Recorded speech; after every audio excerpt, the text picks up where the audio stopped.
Hello everyone, and welcome back to the channel. Today, I want to explore a verse that is just packed with wisdom and practical guidance for our daily lives. It's Colossians 3, verse 16.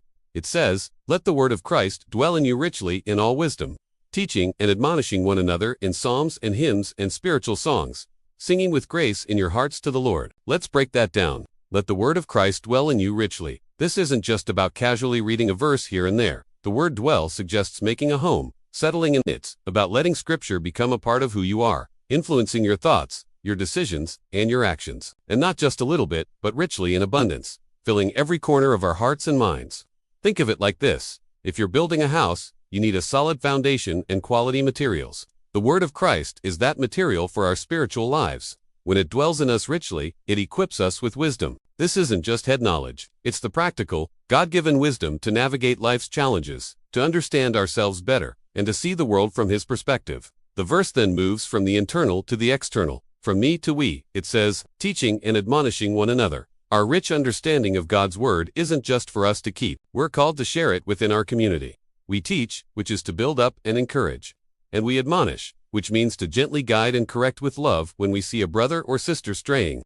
It's about mutual accountability, helping each other stay on the right path. This is a beautiful picture of community, isn't it? And how do we do this? The verse gives us a wonderfully creative outlet. In psalms and hymns and spiritual songs. This isn't limited to a formal classroom setting. It happens through music, through worship, through the spontaneous songs of the heart.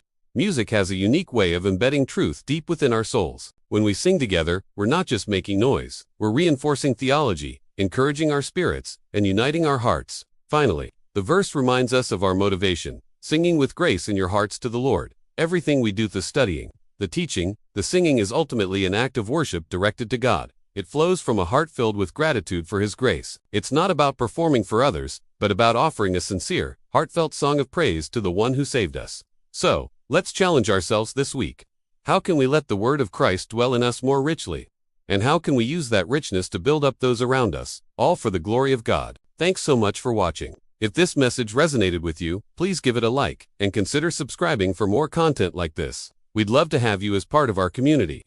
See you in the next video.